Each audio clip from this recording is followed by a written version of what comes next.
and ghoulies from last Halloween. Awaken the spirits with your tambourine.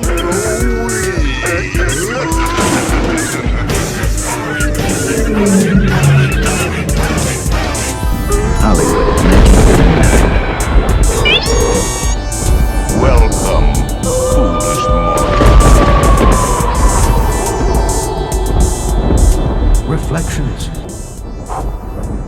Hey y'all, welcome to the WDW Reflections podcast, your unofficial guide through Disney World memories and their connections to the parks we know and love today. I'm one of your hosts, Dewey, and I'm a Tuscan Raider. In celebration of Halloween coming up this week, we thought we would all dress up in some of our Halloween costumes. So I'm here as a Tuscan Raider. And here with me today are my buddies Tony and Ron. How you doing, Tony? I'm doing great. I'm actually dressed up as Poe's brother Edgar Allan, and I am here for everyone to say hello in my Poe outfit with my trusty robot here. So happy beeps, everybody! We also have apparently Chewbacca on vacation because our buddy Ron is dressed up as Chewbacca on Main Street, USA. Absolutely. It's going to be a good day and just enjoying. Unfortunately, I can't make the sound. I wish I could make Chewbacca's sound, but it's good to be here and looking forward to today's discussion. Come on, Ron, just make the sound. Do it. You can do it. That was fantastic. I thought Chewbacca was here. Wow.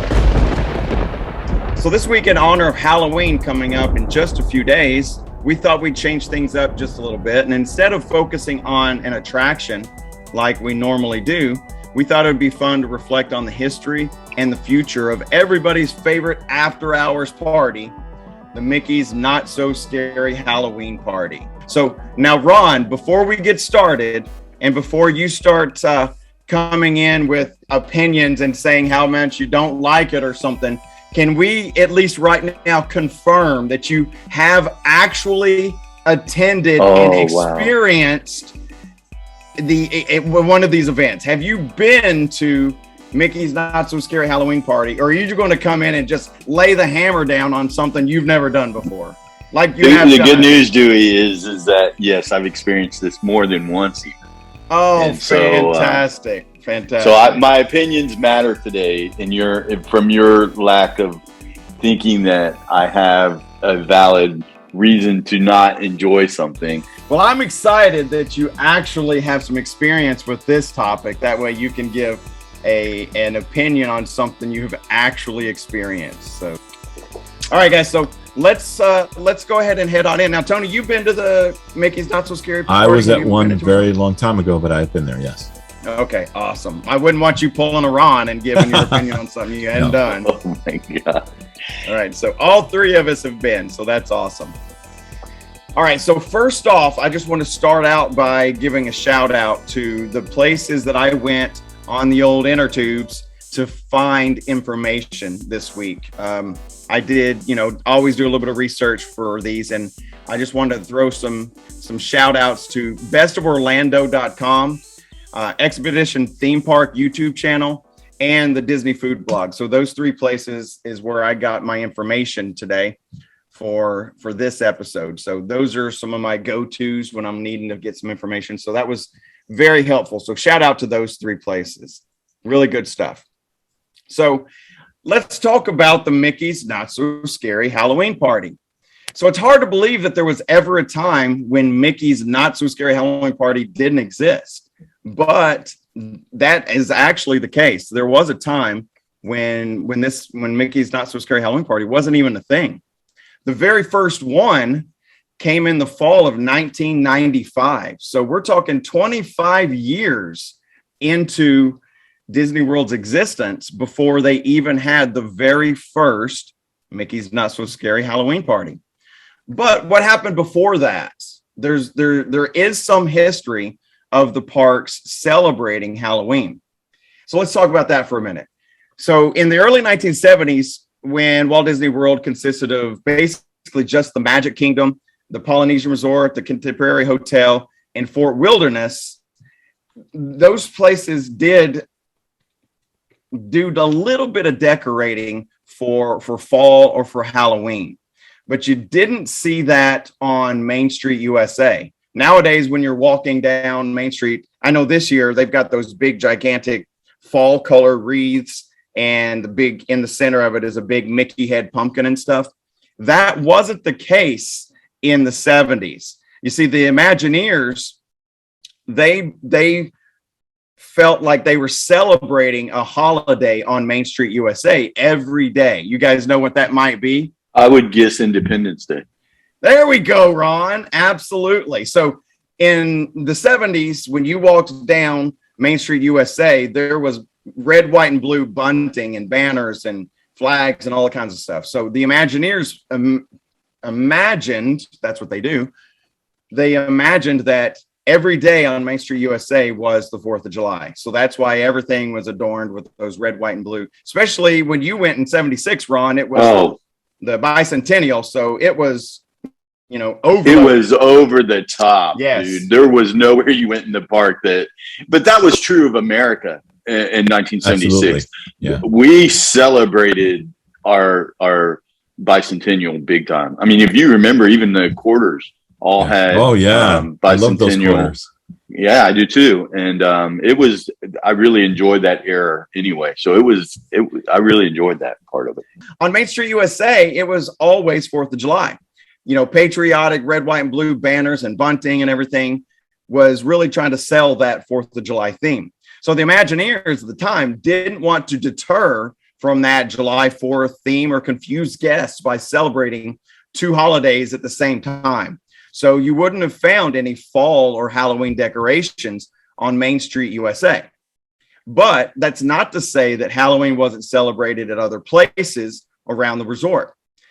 When the Lake Buena Vista Shopping Village opened in 1975, the Walt Disney World execs worked really hard to inspire guests to travel there and to check it out. They had spent a lot of money opening up, building and opening. They had 29 retail shops and 4 restaurant offerings when it opened in 1975. And they were trying to get people to go and experience that. One of the more successful offerings was the Village Halloween Party. And this event offered resort guests gave the opportunity to resort guests, but also to locals. They were encouraging people that lived there to come in as well. And it gave them the opportunity to come and hang out at Lake Buena Vista. And they encouraged the kids to dress up for Halloween. And each of the locations in the Lake Buena Vista Shopping Village had, and this might sound familiar to you guys, had trick or treat stations. So you could go into the stores and they would hand out candy. So that goes back all the way to 1975. In 1976, the Contemporary Resort hosted a resort Halloween party for resort guests, and it was held in the Ballroom of the Americas. And the Magic Kingdom actually did occasionally experiment with some hard ticket events from time to time. It wasn't an annual thing. For example, in 1979, the Magic Kingdom had an event called Halloween Hysteria. And this event was held inside the Magic Kingdom from 9 p.m. until 1:30 a.m. after the park's normal operating hours. And get this, this is actually kind of cool. That Halloween Hysteria in 1979, it featured a couple of 1970s musical acts. Dr. Hook was there, and the Police was there, and helped celebrate Halloween in 1979. They performed there, so I thought that was pretty interesting. Especially the Police, man. The Police blew up. They were really huge. Early on, yeah. Yes, absolutely. So the Walt Disney World Resort would attempt occasional one-night events like that, but that went on for about a decade and a half, where they would do one-night events, here and there. It wasn't necessarily an annual event. And it was the one night on Halloween itself? Typically it was actually on Halloween. It wasn't until October 31st of 1995 that we see the first appearance of Mickey's Not So Scary Halloween Party. But why? Why did it take so long for them to kind of key in on the fact that they could throw a big party every year? The answer is probably hidden within another one of Disney's favorite things to do there at the Christmas time is the Mickey's Very Merry Christmas Party. That event began as a one-night event once a year at the Magic Kingdom in 1983. In 1989, it expanded to 2 nights, and in 1990, it expanded to 3 nights. So it was in the 1990s that the Walt Disney World Resort really started ramping up their events and their special events for stuff like that. And they started kind of sprinkling events all over the resort. During a 5-year span in the early 1990s, the Walt Disney World Resort introduced the Epcot Flower and Garden Festival. They introduced the Holidays Around the World in Epcot Center's World Showcase. And of course, they started celebrating Mardi Gras each year at Pleasure Island.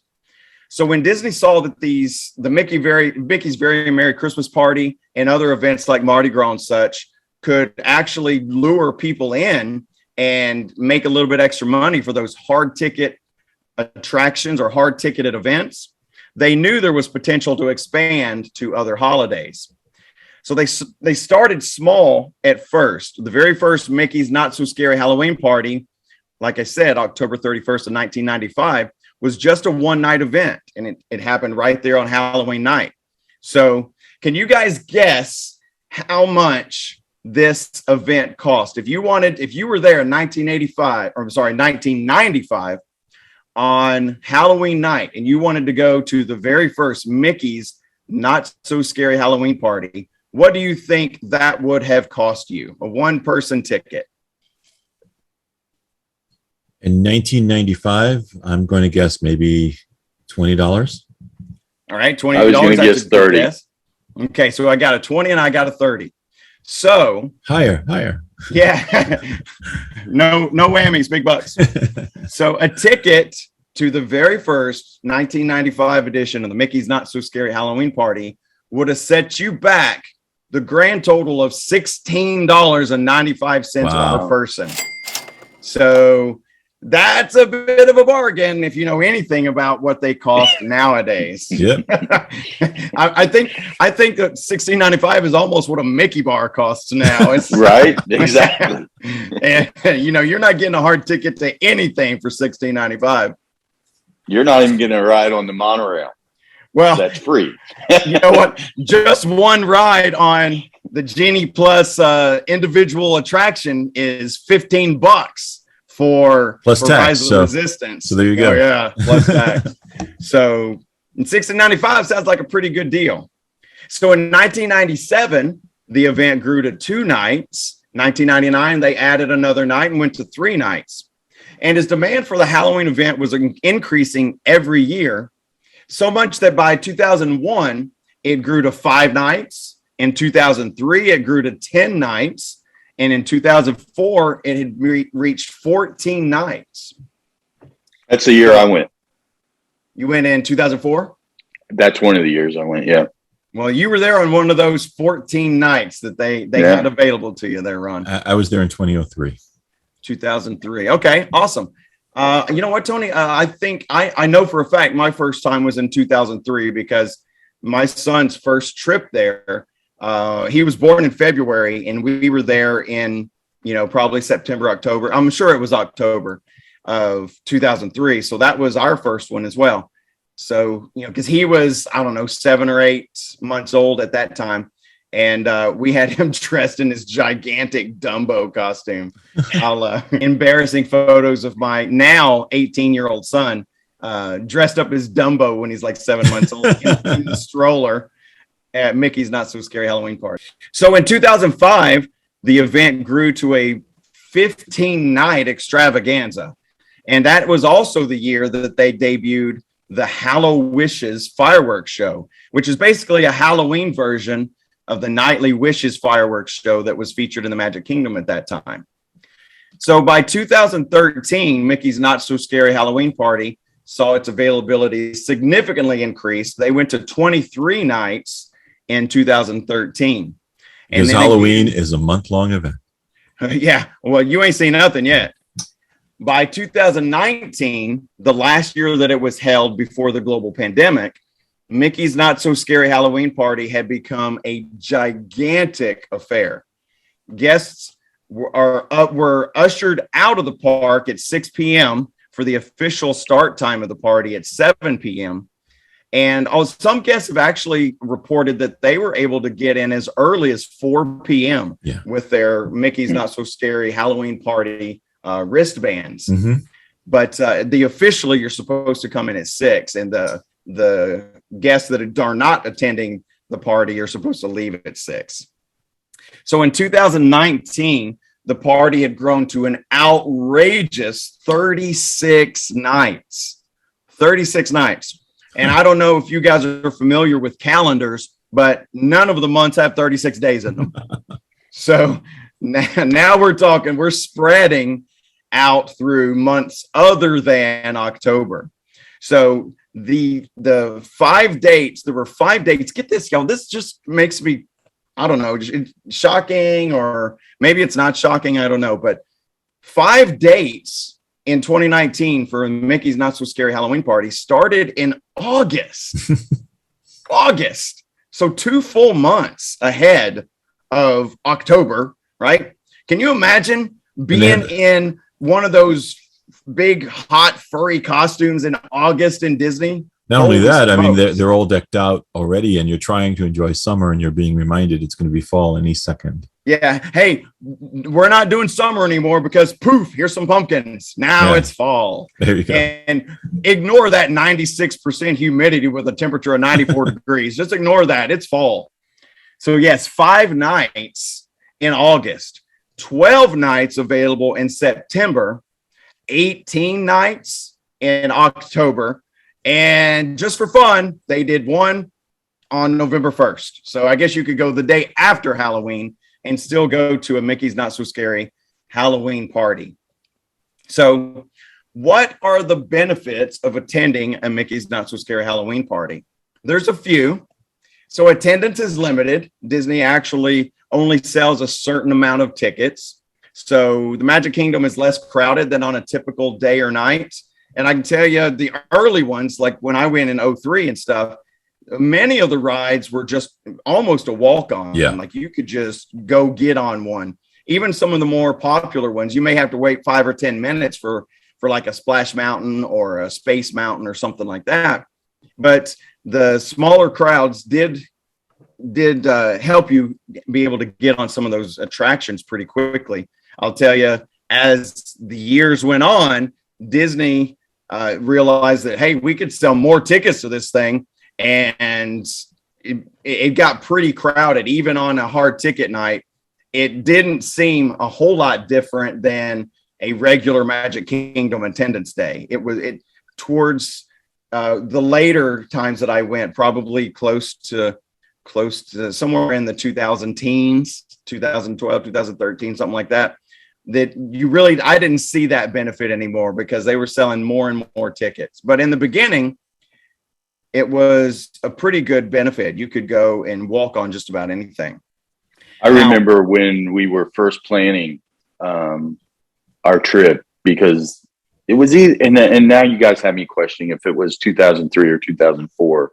But in any case, when it was the first trip with the family, and we were going when the Mickey's Not So Scary Halloween party was there, obviously. And I remember when I was planning, I was like, how can you close your park early when you've got vacationers coming that are spending so much money to come? And I don't mean to get on my whole soapbox here, but Disney is a destination that families plan for most families have to plan for years to be able to go.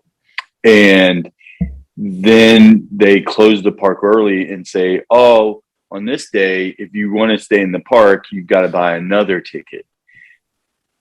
And I really struggled with that decision because it was adding a considerable cost. I don't remember the cost, but it wasn't just like, oh, that's no big deal, we'll just buy a ticket. It was truly had to weigh whether or not it was going to be worth it or not. And once we start talking about experiences, I'll talk more about what I think the outcome was. But I remember that being a very big struggle of deciding. And if I remember right, we were not, when you're there, the Mickey's Not So Scary Halloween party is not every night, but it's a significant number of nights during the week. It's usually like 2 or 3 nights a week that they do it, especially in October when there was like 18 nights that it was offered in October. So, out of 31 days, 18 of them, Magic Kingdom closes early so they can have the party. So, and Ron, you're talking before you could actually plan everything through an app or through the website. Right. Absolutely. So I remember when we went in 2003, the price for the party, I believe at that time, was $69.95 a person. It was less for us. It was less. It was about 35. Okay, maybe it's a later one that I went to, because I think I've been to it 3 or 4 times. Mm-hmm. But I know it started to go up, and that's why we were not able to absolutely. And when in the beginning, when we would do it, it was kind of worth it because, like I said, of those smaller crowds meant more rides. So you could pay, like if you're paying $35 or whatever for a ticket, then it kind of made sense. You were getting on all those rides and you could experience the party. But when it got to be, 69 or 89 or whatever it eventually got to, then it made less sense because of the expense versus what you got for it. So, but like I said, in the early days when we went in 03 or 04 or whatever, it was definitely a benefit to get in there and have smaller crowds, and because that allowed for opportunity to go on many of the rides with a shorter than normal wait time. Also available during these parties were special Halloween treats. Disney rolls out new and interesting holiday themed treats each year for the fall season, and some of them are exclusive only to the Mickey's Not So Scary Halloween party. So you can't get some of those things. Some of them may be available just because it's fall, but there are a handful every year that are exclusive to just party nights. So you have to be at the party to get something. One of the more fun things is trick-or-treating in the Magic Kingdom. Magic Kingdom cast members hand out, this is a big number, check this out, more than 200 tons of Halloween candy during a annual event. So from whatever they started in August and they go to the November 1st, they hand out over 200 tons of candy. That when I saw that number, my eyes almost popped out of my head. It's like, wow, that is a ton of candy. So each ticket holding guest is handed a trick or treat bag upon entering the park. So, everybody gets their little orange bag with the handles, and then you can go and trick or treat. It's really cool. They have these gigantic, you guys will probably remember, they have these gigantic helium balloons that are like orange, and that's where the trick or treat stops are in each one of the parks. And that was super cool. That was a lot of fun. Do you know who the sponsor was? Was it Wrigley's or well, that's actually the next thing I'm about to say. Yes. They didn't hand out the cheap stuff. It was actually, the good quality candy. So not those cheap peanut butter things in the black and orange wrappers, right? It was actually good. Hey, those are good though. Of course you like them. You don't like the Tiki Room, but you'll eat those cheap peanut butter candies. Peanut butter kisses is what they're called, and they're awesome. Gosh, yes, they're great. Goodness gracious. Why doesn't that surprise me, Ron? You've tried that, but you won't try the Tiki Room.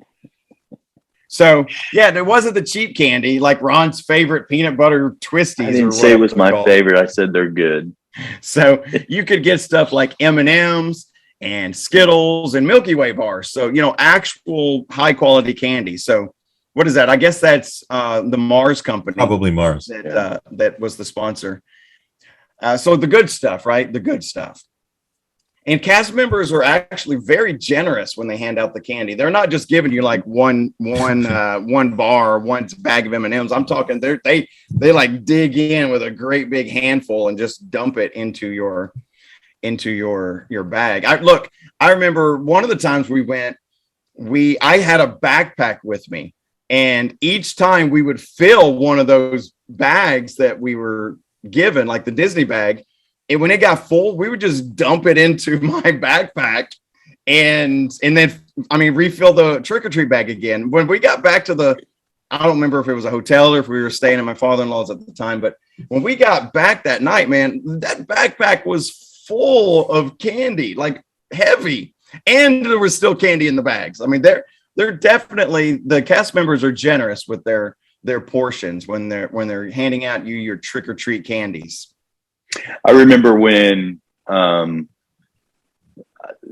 verdict was still out when we first got to Walt Disney World, if I made the right decision of Mickey's Not So Scary Halloween Party. And I remember we had planned to go to Walt Disney World Magic Kingdom one day where it was not the party. And when we pulled up, I think the party was going on. We had hopper passes, so we didn't worry that we weren't going to get a full experience that day. And when we pulled up because we pulled up to the parking, and to your point, Dewey, they dumped a load of candy into our car, and I was like, maybe I didn't make the wrong decision. And that was we didn't even have tickets to the party. Just in the parking lot, they dumped. Yeah. That's cool. So it was very interesting. Oh yeah, they definitely weren't shy with filling your bag with candy. That's for sure. My guess is that it was probably they worked out some deal with Mars or whatever the sponsor. Well, what's interesting, if you eat an M&M, the likelihood that it was made here in Cleveland, Tennessee, is probably 99%. It used to be the only place M&Ms were made. Now they've got, I think, 2 or 3 places that M&Ms are made. But obviously, Mars is a big company here in Cleveland, and during Halloween, if you can't get a Twix or a bag of M&Ms basically for free, you're not trying real hard. Wow. I mean, everybody, they just really support the community. So that does not surprise me that they would just load Disney with product. I did not know that about Cleveland, Tennessee. I didn't know that's where M&Ms were made. It's interesting. We should talk maybe one day about our hometowns and how much they impact the world, but it would surprise you how much Cleveland, Tennessee impacts the world. Well, considering I never even heard of it until you moved there, I would be surprised. Yeah, exactly. Yeah. All right. So that's the candy, but what about entertainment? So Disney definitely has lots of entertainment in the Mickey's Not So Scary Halloween Party. Specifically in 2019, some of those offerings were the Bootoyou Halloween Parade. And this is actually a pretty cool parade. And really the best part of it is how it starts. The beginning of the parade, as you're sitting there on Main Street or whatever, you hear the galloping, the sounds of horseshoes hitting the pavement of Main Street, USA. And you look up and you see the Headless Horseman just screaming down Main Street, USA. You know, no head, obviously, he's the Headless Horseman. And he's got that pumpkin in his hand, like he's going to throw that flaming pumpkin at you and stuff. And, he's on a gigantic horse and just screaming down Main Street, USA. And that's an absolutely exciting way to begin the Halloween parade. That's really, really cool. It was always my favorite. Another highlight of the Bootoyou Halloween parade is the March of the Gravediggers. And have you guys seen those guys? Yes. Those guys are super cool. They, they're dressed up as like an undertaker, gravedigger, or whatever. And as they're going down Main Street in the parade, they're banging and clanging their grave digging shovels on the pavement of Main Street, USA, and they'll strike the concrete and then just scrape those shovels on the road, and sparks, those big bright orange sparks fly from their shovels and stuff, and that's super cool. That's that's really a lot of fun because it's, those sparks are flying and they're all, spooky looking in the makeup and stuff. Those grave diggers are really cool too. A quick question for you, Dewey. Was that part of Mickey's Not So Scary, or is that part of Boo Bash, or is that the same thing? Or? I think we'll get into the Boo Bash here in a few minutes, but it was part of the Mickey's Not So Scary Halloween party. And when they shifted gears because of the pandemic and didn't do Mickey's Not So Scary Halloween party for 20 or 21, the Boo Bash does have the grave diggers in it as well. But it was definitely present there in the Mickey's Not So Scary Halloween party, at least for the 2019 version. Most of the information that I'm delivering here right now about the most recent one was in 2019. So all of these events that I'm talking about right now are specific to the 2019 version of the party, the last one we had before the pandemic. So the parade also features a great many of Disney's most popular villains. It's Halloween is spooky, so they have the spooky villains out there for you. You can see the Evil Queen and Maleficent and Hades and Captain Hook and Jafar, just a few of them that were out and about. So those are some pretty cool characters that you don't really get to see all the time. It's pretty rare to see Maleficent or something like that walking around the parks. So also in the 2019 Mickey's Not So Scary Halloween party, they had the Hocus Pocus villain spelltacular. The Hocus Pocus villain spelltacular. That's interesting. Everything they do they're using the word spectacular, and then they put spooky in front of it or whatever. So that show was at the Castle Forecourt stage. I've never really been a fan of the Hocus Pocus characters or the Hocus Pocus movie or whatever. I don't think I've even seen it. I saw it once, probably 30 years ago. I mean, it was okay. You guys are killing me. That's a classic. Oh, really? So everything that you pull with us on this show, and we're killing you because we're not fans of Hocus Pocus.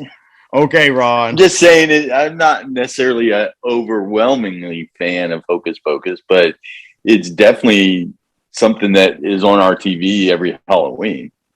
I didn't say I hate it, but let's be clear, Ron, I have witnessed it, so I can have a valid opinion. So now is that going to be, now I don't have a valid opinion because I chose to not make an opinion about two things that no, I've Ron, not experienced. This is not just a exclusive to Ron thing. Nobody on planet Earth can have an opinion on something they've never seen or done or tried or heard. If you haven't done it, no opinion. You can't have one. That goes for every human on the planet. That's fair. Not just you, Ron. But I do have one, even though. Oh, thank goodness. Yeah. He does have an opinion on Hocus Pocus. That's one of his favorite Halloween movies. So I didn't say. Wait. Sorry. The man's never gone on the Tiki Room, but he'll defend Hocus Pocus to the death. Oh my goodness. Tiki Rooms. Why? I don't understand your love for this so much that you were so offended. But Walt Disney. That's right. I keep forgetting he was involved with it.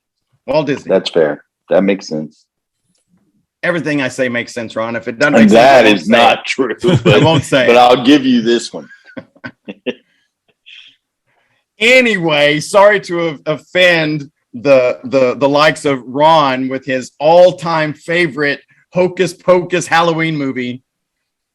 Well, Ron, in 2019, you could have seen a show on the stage in front of the castle about your favorite Hocus Pocus characters. So maybe that'll come back in future versions of it. I don't know. I hope you didn't miss it since you love it so much. So also in the 2019 Mickey's Not So Scary Halloween party, this one actually sounds pretty cool to me. I haven't seen it. I didn't get to do this. The Monsters Inc. Laugh Floor held a special show for the party in which the residents of Monstropolis attempt to learn more about the human customs of celebrating Halloween. So I guess they would ask people in the audience to, why are you dressed like that? Or your clothes are funny. And then, hilarious encounters ensue. So, and of course, all of these nighttime ticketed events wouldn't be complete without a good old-fashioned Disney dance party, right? Who here loves Disney dance parties? Raise your hand. No, Kids none do. of us. Kids do. Yes, The kids do love like it. them. They sure do. And Ron, is it okay if I criticize it, or is this one of your favorites? Not one of my favorites, but my girls did love it. And the characters are there to dance with them. I mean, it's kind of, for kids, it's cool. Sure. In the 2019 edition of Mickey's Not So Scary Halloween Party, there were not one, not two, but three different Disney dance parties in the Magic Kingdom on this in the 2019 version. Wow. Over at Cosmic Ray Starlight Cafe, on the stage where normally you could see Sunny Eclipse singing, they lowered Sunny Eclipse or raised him. I think it actually goes up, and then the stage is there. They had there the Descendants party. You know that show on Disney Channel, The Descendants. Yes. So they, very cleverly changed the Descendants to Descendants, and dance is all in caps. Descendants dance party themed to Disney Channel's show, The Descendants. And they also had over in Storybook Circus, you could find the Disney Junior dance party. So my kids are both, teenagers in high school and graduated from high school and stuff. So I don't watch much Disney Channel, what is it, Disney Junior, but I guess there's like a show where the kids are vampires or something. Oh yeah, my little nieces love that one. Yeah, so those Disney Junior dance party featured those characters. And then over at the Rocket Tower stage in Tomorrowland, here we go again with another one of those super creative words. The Scream-O-Ween dance party featured your favorite dancing monsters, Mike and Sully from. Oh no, that's kind of cool though. So Scream-O-Ween. I guess that's like Halloween, only you're screaming. Scream-O-Ween. So Mike and Sully would dance with you there. And this is pretty cool. Some of your Magic Kingdom, your favorite Magic Kingdom attractions even received a spooky overlay. So you could go to the Mad Tea Party, and it featured a flashy light show, and they played spooky tunes while you rode the Mad Tea Party, including Grim Grinning Ghosts. So you could be spinning the teacups while rocking out to Grim Grinning Ghosts. So that sounded pretty cool. That sounded kind of cool. And Space Mountain featured a completely blacked out dark ride. No lights in that joint at all, completely blacked out. And it also had a spooky soundtrack. So pretty cool. They did those overlays. And there was also one over at Pirates of the Caribbean. They had real life actors, not just the animatronics in there. They had real life pirates dressed up on the sets. And, they would like spook you and scare you while you're on the ride. That's pretty creepy. Pirates of the Caribbean. So I thought that was pretty cool too. So some pretty neat Halloween or spooky overlays on some of the more. Yeah, the overlay for Pirates seems a little intense for Disney. Yeah, kind of cool. That would have been neat to see. Yeah. And then, of course, one of the highlights of the Mickey's Not So Scary Party, like we said, you get to see the opportunity to see rare characters. I know in the past I've seen all the Pooh characters were dressed up. It's like the Pooh characters were wearing Halloween costumes. Yeah. Wow. So, that was kind of cool. Some of the Mickey was in a costume and Minnie was in the costume, just wearing Halloween costumes. So those are pretty cool. And if you know anything about Disney, then they will never miss out on the opportunity to sell you some merchandise. And that there's plenty of special event merchandise for Mickey's Not So Scary Halloween Party. You could find that logo and Mickey's face with like Dracula teeth and stuff pasted onto anything you can imagine, cups and hats and t-shirts and bags and iPad cases and phone cases and everything you can imagine. you could buy Mickey's Not So Scary Halloween Party. And of course, it's exclusive to that event. You can't buy it unless you go to the event. So that's pretty cool. Disney loves to sell us some merchandise. And of course, no Halloween party at the Walt Disney World Resort would be complete without a special fireworks show.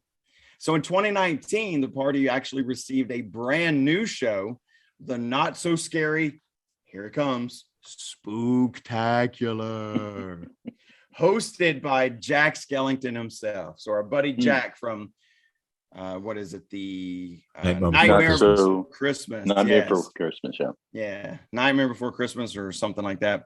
Jack Skellington was the host of the Not So Scary Spooktacular. In this show, Minnie Mouse and all her pals embark on an epic adventure that involves villains, spooks, and plenty of pyrotechnics. Not to mention some truly impressive castle projections. And it also features the now famous for Halloween 360-degree fireworks. So the fireworks aren't just in front of you, they are all around you. If you're standing on Main Street, USA, they're in front of you and behind you and circle around you. Pretty cool stuff.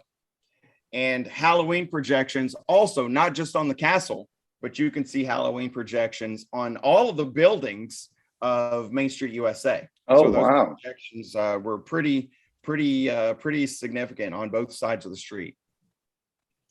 So that was the last one we've had. As you guys know, unfortunately, the global pandemic kind of put a pause on Mickey's Not So Scary Halloween Party.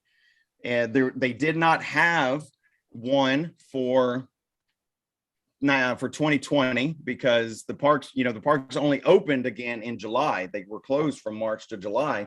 And when they did reopen, there were still all kinds of restrictions. And wearing masks and stuff, and indoors and outdoors and everything. So what's coming for Mickey's Not So Scary Halloween Party in the future? And to be honest, at this point, nobody really knows. For 2021, Disney held a bit of a modified Halloween celebration, and it was called the Disney After Hours Boo Bash. That, for me, for being one of the most creative companies in the world, that name doesn't really inspire me to go spend tons of money and attend this event. The event was limited to only 3 hours. So it usually started at either 9 p.m. or 9:30 p.m. And it was for 28 select nights in August through October. But gone, fellas, gone are the days of $16.95 getting you into one of these parties. I'm scared to find out how much this was. Oh, yeah, this is scary. Scary. This is it. Listen, did they put a fun name to this? Did they come up with a creative name for the scary price? I think it's Disney Murders Your Wallet. I think that's what it was called. No, that was Genie Plus. Truly terrifying. That was Genie Plus. Listen, $16.95 hard tickets. Bye-bye. No longer the case. This year's Boo Bash will set you back. Okay, fellas, give me a guess. What do you think? Oh my goodness. $89. What about you, I was Ron? going to say 80, but okay, well, I have a feeling I'm low. Because it's an after-hours party, 33 hours, right? 3 hours, yes. I love your optimism because both of you are somewhere in the 80s for ticket prices. And let me tell you, fellas, you are way off. Way off. Now, For 3 hours? Yes, sir, for 3 hours. But remember, you get a I bag can't wait full to of hear M&Ms. this. Okay. So you know how in recent years Disney has loved to have a sliding scale of how much something will cost you based on time of year. So you know, a hotel room will cost you one price if it's in the winter and another price if it's near a holiday or the summer. Well, the Boo Bash for 2021 also had, I guess you could call it that flex pricing. So one night of 3 hours of Halloween Boo Bash extravaganza will cost you, depending on time of year, $129 up to, oh, y'all sitting down, $199 You're per kidding me. adult. I am not kidding. And listen, to do what? To do what? There's also no distinction between adult or child. You're paying. Really? Yes, it's a ticket, and that's how much it costs. But So what do you do in those 3 hours? What can you do in 3 hours? Well, here, let me tell you. Depending on the date, obviously, the closer to actual Halloween, the closer you get to October 31st, the more expensive that hard ticket will cost you. So if you want to go on October 31st, you will pay $199 for every person in your party. For events, here's what you get for that price, fellas. Wait, I've got to ask you, do you still have to use Genie Plus on that night? That's a good question. Genie Plus just started last week, so I'm not really teasing. Sure. Hopefully not, but yeah.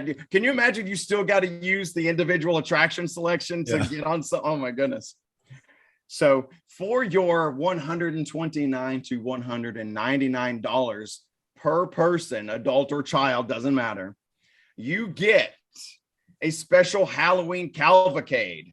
Now, I don't know how a cavalcade is different from a parade, but during all the social distancing and stuff, Disney was careful not to call anything a parade. I think it was like they called it a cavalcade because it wasn't a set time. Like it could just happen at any time. So they didn't have people crowding and sitting together for 2 hours at a time, waiting on it to happen. Yeah. So when we were there in March, Dewey, they actually had a time. They just didn't announce the time to the guests. And it basically was a one float parade that would come around Main Street and be a theme, obviously, that would go in it. So it was interesting. We found out from a cast member because we actually kind of enjoyed seeing some of those and we didn't want to miss some of them. So they would do it at the top of that hour. But it was not as distinct as a parade because it could run late, a few minutes late. But anyway, I just thought I'd throw that in there from that experience. Wow.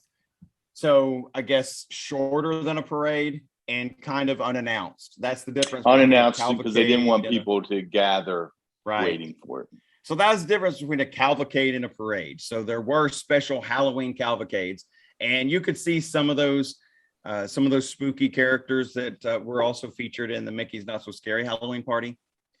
So there you go. There's one of your benefits of the Boo Bash, fellas. One of the things that actually is pretty cool.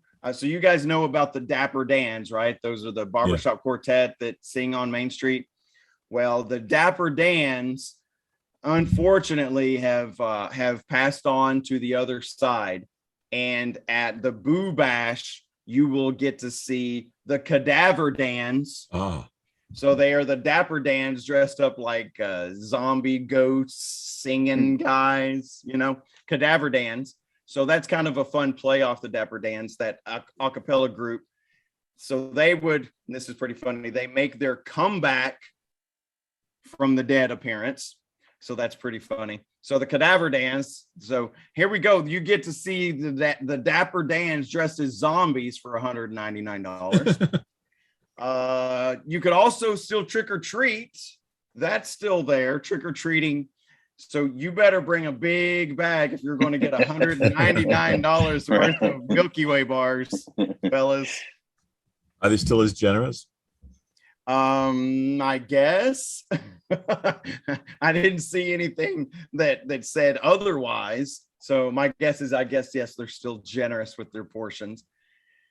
They're gonna need a dump truck to give me $199 worth of Milky Way bars, though. So trick-or-treating was still a thing. And this is actually kind of cool. They had special Halloween-themed photo pass experiences available to you. So where you would find a photo pass photographer, they would take your picture and then the neat little overlays and stuff that Disney puts on your pictures. You could be holding the flaming pumpkin right here in your hand. You would hold your hand and you could see the flaming pumpkin from the Headless Horseman. So that one was kind of cool. Ichabod and Mr. Yes, Toad. exactly. Ichabod and Mr. Toad. So that one's cool. You could hold that flaming pumpkin or jack-o'-lantern. You could also stand next to the Headless Horseman, and the big gigantic horse and the Headless Horseman. You could stand next to that. They would obviously put that on top of your photo, and it looks like you got your photo with him. And then also another one, this is probably my favorite, it's pretty cool. You could stand there and pretend like you're hitchhiking, and they would put in the 3 hitchhiking ghosts next to you. That's fun. So those are some pretty cool Halloween themed PhotoPass experiences. Except not to ruin the fun, but how long are the lines to do all of these things? Well, if you're paying $199 per ticket, I know that if you make as much money as I do as a high school teacher, there's only like 7 people there, because I can't afford that kind of experience. That's a lot of cash. And I just don't understand where Disney's going.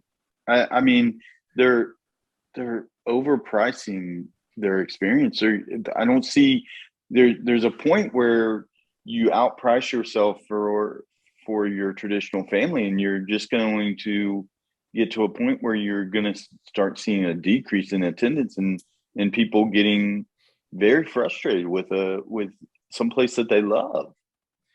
And the thing is, we don't intend to bash. We don't intend to bash Disney on this podcast. Right, it's more, we actually love the place, and we like to reflect on the experiences that we had. But it's very disappointing to us to hear that this kind of thing is going on to a place, as Dewey just said, that we loved, and that Ron said that we always used to go with our families and enjoy. It's very hard to enjoy it when you have to worry about.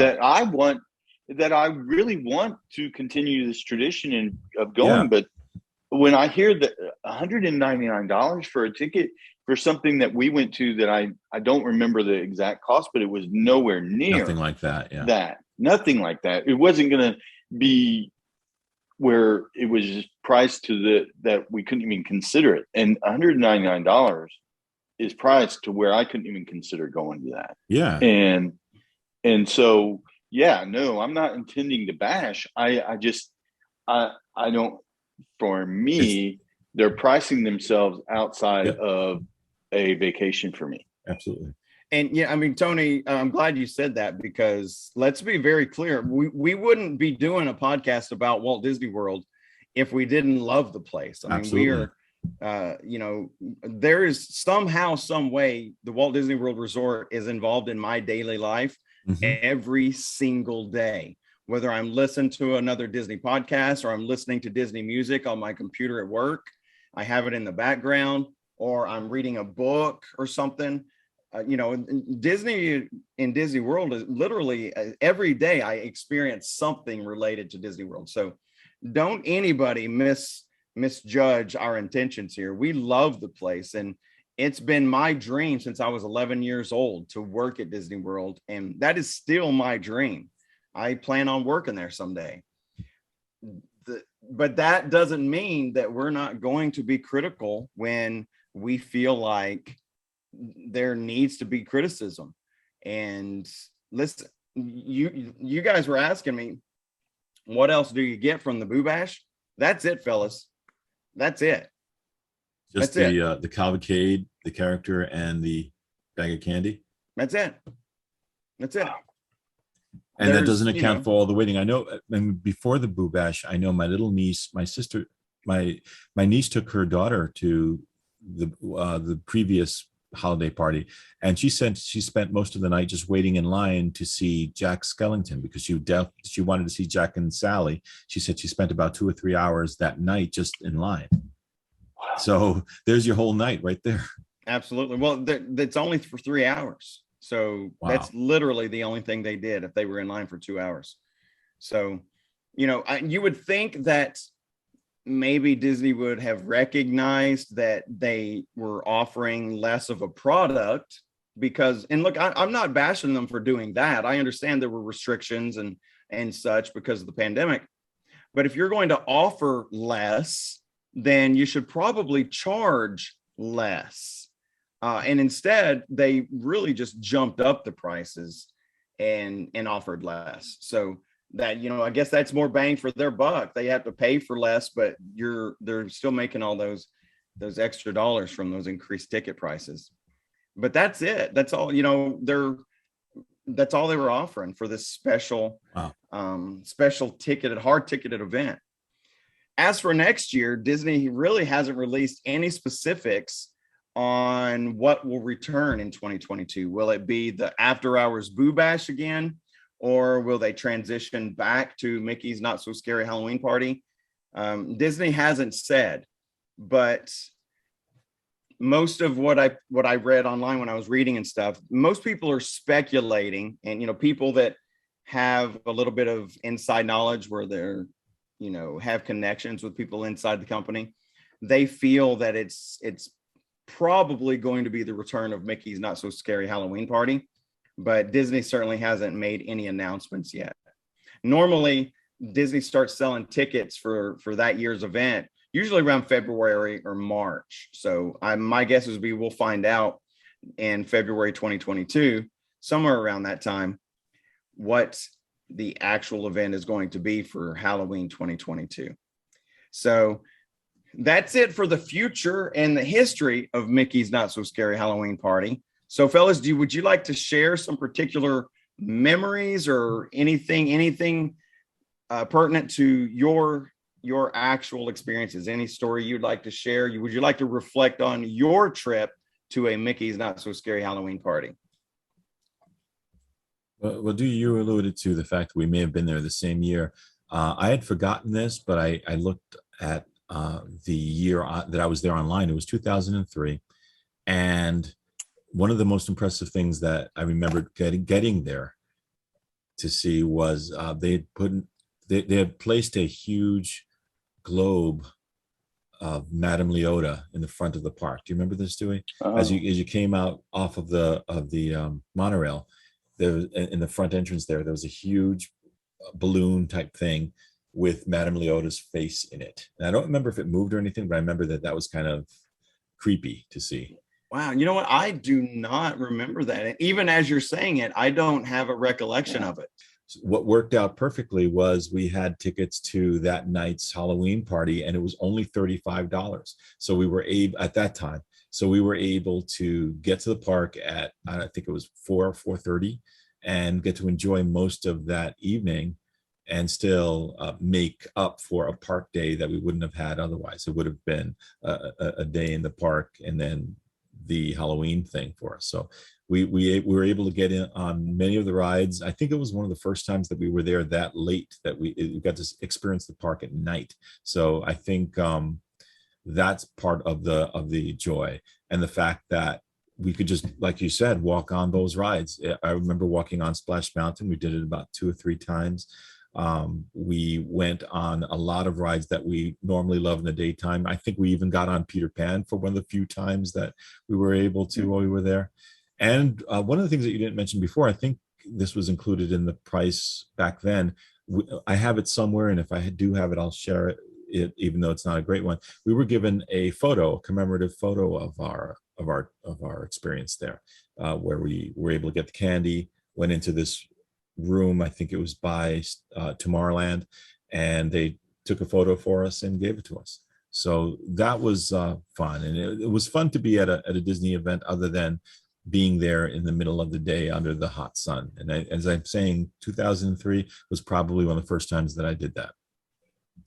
Yeah, I think I remember that that photo pass place where they would print the picture out for you or whatever. I think they if I'm remembering correctly, they took that picture in front of a backdrop that was over by Mike and Sully's, the Monsters Inc. laugh floor. What it is now. Yes. That's what I thought. You walked through there, you got some candy, and then they had stations where you could get your free photo pass picture taken.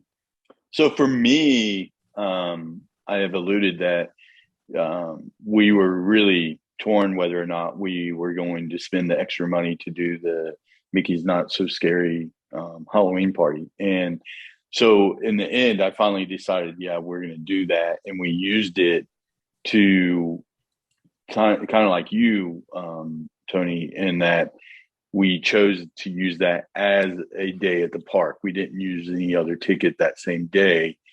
And so we were able to purchase less tickets and yet still go to and use that as a ticket for the day. What was really cool back in the day is that you alluded to this, Dewey, is that you got an armband to get in for Mickey's Not So Scary Halloween party. And there was a certain time that you were supposed to get in, but many guests in MHM had some of those individuals on there saying, hey, don't wait until the appointed time. You can get in at this time. And so we took advantage of that and got in quite early to the park based on when you shouldn't. And I remember distinctly cast members stationed throughout the park. Yeah, you had to hold your armband up several times to be able to stay in the park, because I was like, oh, they're not going to be, how are they going to control this? An armband is not, but I mean, they've definitely mastered crowd control at absolutely. Disney. They didn't let you on the ride unless you had the band on. Yeah.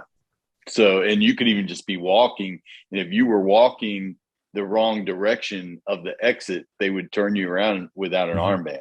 So it was very interesting how they were able to do that. And our girls were dressed as princesses. And I was also very amazed, as you were, Dewey, at the generosity of the candy, and very pleasantly pleased with the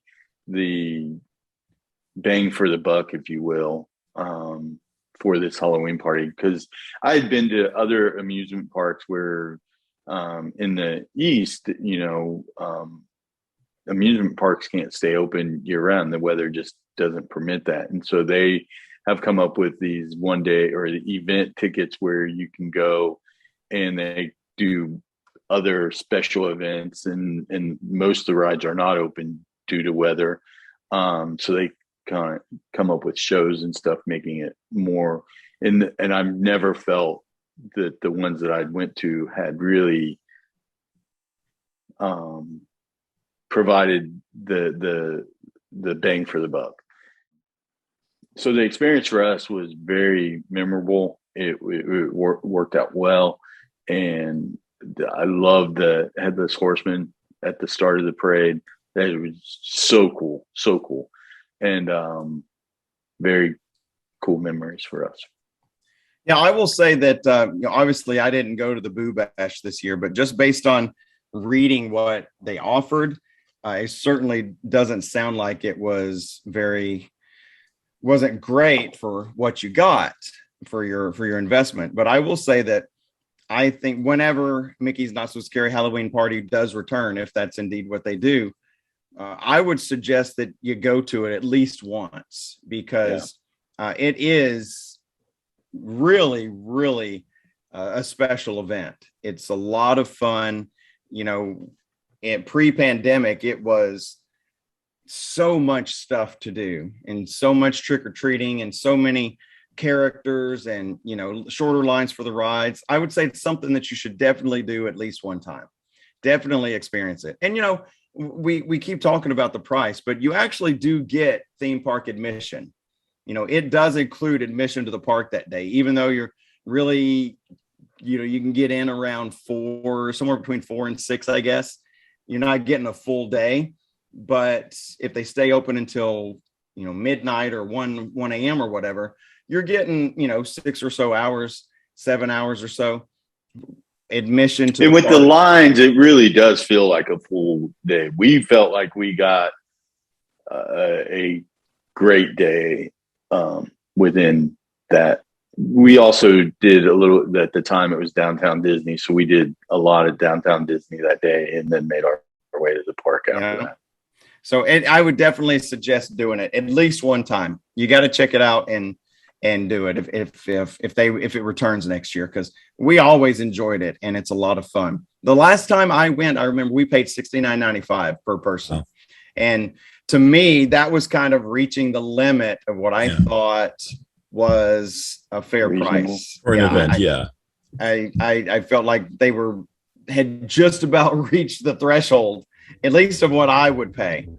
And so the 129 to 199 is pretty far out there as far as prices go. But I didn't mind spending the $69.95. So. And that just about does it for this episode of the WDW Reflections podcast. Please go and follow us on all of our social media. We can be found on Facebook, Instagram, and YouTube at WDW Reflections Podcast, and on Twitter at WDW Reflections. And don't forget, you can always message us from any of those social media accounts, or you can email us at wdwreflectionspodcast@gmail.com. Send us questions, comments, ask for tips for navigating the theme park, ideas for future podcast topics, or anything else that you can think of. We would love to hear from you. And thanks for coming back and listening to us here at the WDW Reflections Podcast. See you real soon.